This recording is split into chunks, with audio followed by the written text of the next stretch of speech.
Alright guys, so today we're trying something a little different, and I'm not going to review a specific game, I'm just going to review a service. We're going to go over Xbox Game Pass in this video, and kind of in the intro I'll have the opening to Prey running in the background, because I think this is one of the best openings to a game I've seen in a long time.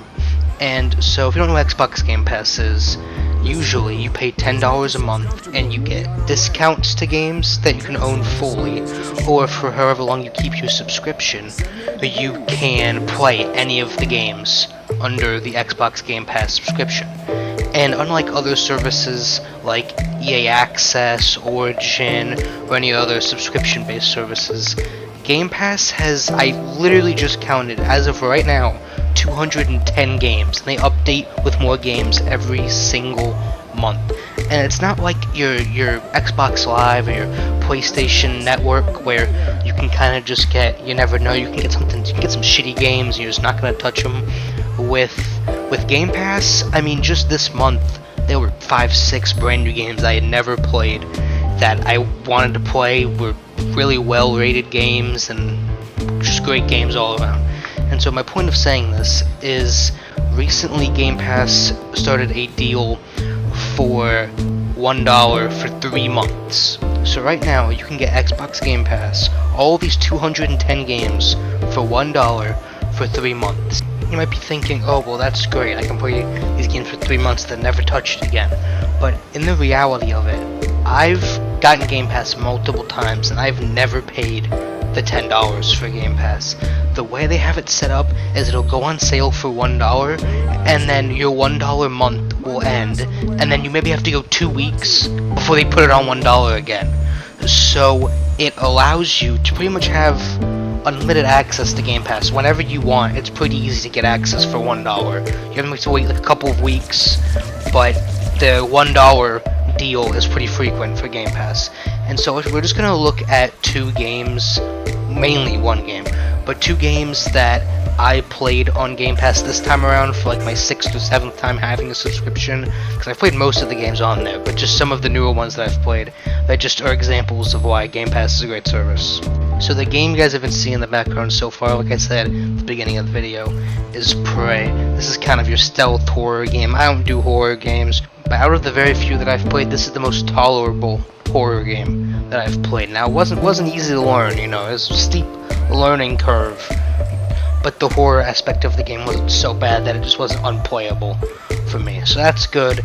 I don't have too much on this game because I haven't finished it, because I found another game that was significantly just more appealing to me. I think this is one of the best games that Game Pass has, one of the best games I've played in a while, and that game for me is Ori and the Blind Forest.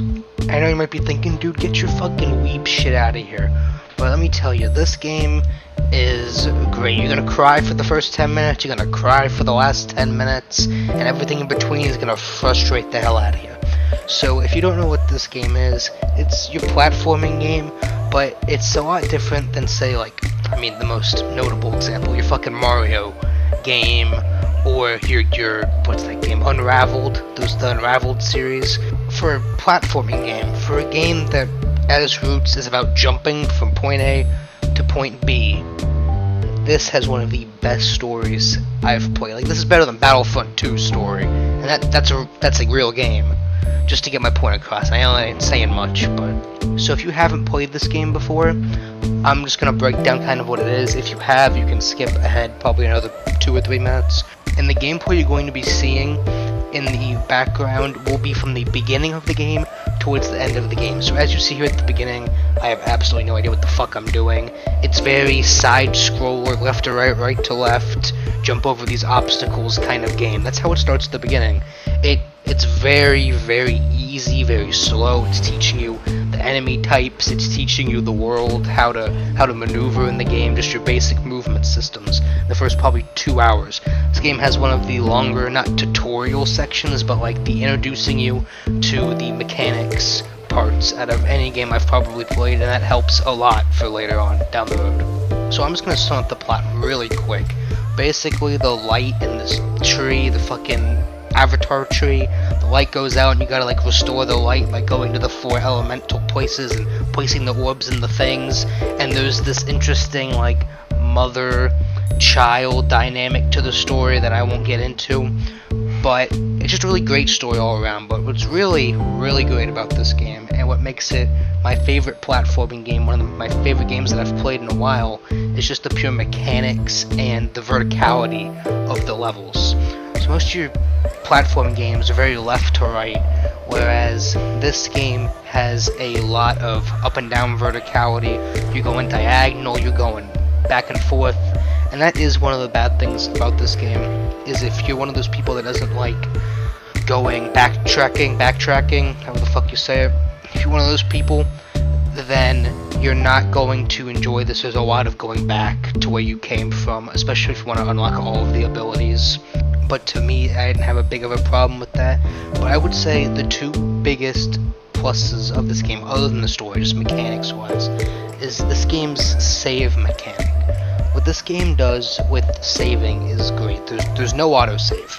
You have to collect these crystals, which you will see all these those blue little bubbles next to the HUD down there at the bottom of the screen. And when you collect those crystals, you can create a save point, but only if you're in a safe area is the only time you can create a save point, and you have to be on the ground. And in the later parts of the game, you get to platforming sections where you don't touch the ground for a solid 2-3 minutes. You're in the air just the entire time. So if you fuck up, just the slightest fuck up, you're going all the way back to the beginning of that section. And while that can get annoying, it kind of hones in your skills in the game and makes it so that you playing at the beginning where you could barely make a double jump to the end where you're dodging left, right, jumping all over the place, gliding here, gliding there, breaking through this, swimming under these things, and it just takes the gameplay and elevates it.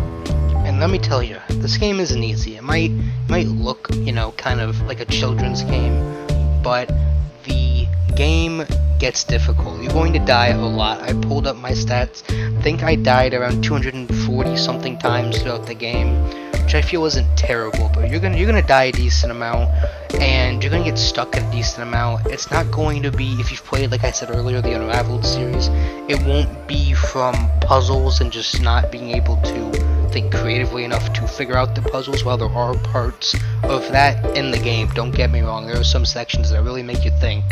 Nothing bad enough to where you have to Google, but there are some sections where you're going to be stuck for 30 minutes plus. But depending on your competence for the small puzzles there are, and the just platforming sections, how well you pick up the actual gameplay, this game will probably take you from 5 to 6 hours, depending on how much you complete. You can collect all these collectibles and all these side quests and pick up all these items to make you even stronger, or you can just get through the story and speed through the game. And so the last two things I would talk about, we've talked about story, about gameplay and mechanics and length and all and difficulty and all of that. The last two things I want to talk about, which is more of a personal preference. One, I really like the art style of this game. It's really colorful, and it has vast different environments. There's greens and blues and reds. You got lava sections and snow sections and forest sections, and it's just, there's so many different areas that it shows off the color palette very well, especially with this art style and the different enemy types and the character models. Game looks great in my opinion. And then the other part is the soundtrack for the game. The soundtrack for this game is amazing. It's not so much your big, deep action soundtracks as it is your speedrunning songs, stuff like that. The soundtrack is kind of all over the place, and I mean that in a good way. It has sections that are kind of fast-paced, you're rushing, you're trying to get to the next save point as quick as possible so you don't die and have to start this whole section over again. And then it kind of has you discover this new area, the kind of slow, soft, romantic type music, and I think that just works really well for the game.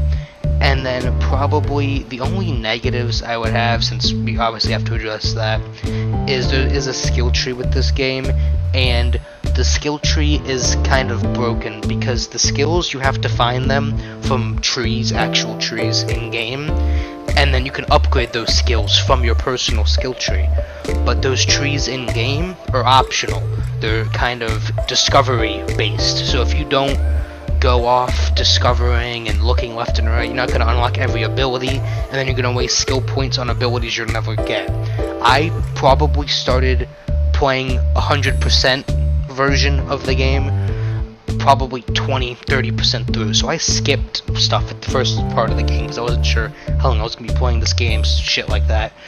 And so I probably missed out on 3 or 4 abilities, and I was just wasting ability points on that. But I guess that could be seen as a positive as well, to the fact that there is skills throughout the game. You know, you can't even double jump when you start the game. You can't glide, you can't super jump, you can't stomp, you can't air dash, you can't do any of this when you start the game. And it's stuff that sounds super insignificant right now, but being able to double jump, being able to glide, being able to climb walls, being able to launch yourself off of enemies and enemy projectiles just allows you to do so much more as far as traversing the levels and going back to areas you couldn't reach before to unlock new abilities, to reach new areas. And I just think this game is great, obviously, if you can't tell. And it's something different. It's not something that I would play every day. It's something you can get Game Pass, sit down, enjoy the game, enjoy how it looks, enjoy how it sounds, get super frustrated at some parts because that's gonna happen. You're gonna get mad, you're gonna get stuck. It's just how the game is. Honestly, if you're looking for something, this is why I suggest you guys pick up Game Pass. One, it's $1. You can almost always get it for that $1. And there's just so many great options. This is just the newest game that I've played on Game Pass. I've played so many games on Game Pass. Like I said, I've gotten Game Pass multiple times. You got the Force Unleashed, both of them. You got Halo, you got the Gears of War. There's a couple Mass Effect games on there, I think. The Forza games are on there. This is on there. Prey's on there. There's so many good games on there. So I suggest you guys go on your Xbox, if you have an Xbox, right now. I guess you can do it on the computer too. And pick up Game Pass for $1 for 3 months. You're paying $1 for 3 months of Game Pass. Add new games every single month. And you download this, you download whatever else seems interesting. For the love of God, do not download Crackdown 3. You've seen my video on that, or at least I hope you have. That game is fucking shit. It's not even worth $1. That fucking, you won't pay me to play that game again. But that's all I wanted to say. Ori and the Blind Forest, great game. Hope you guys are doing good. Hope you guys liked it, and I'll see you guys on the next one.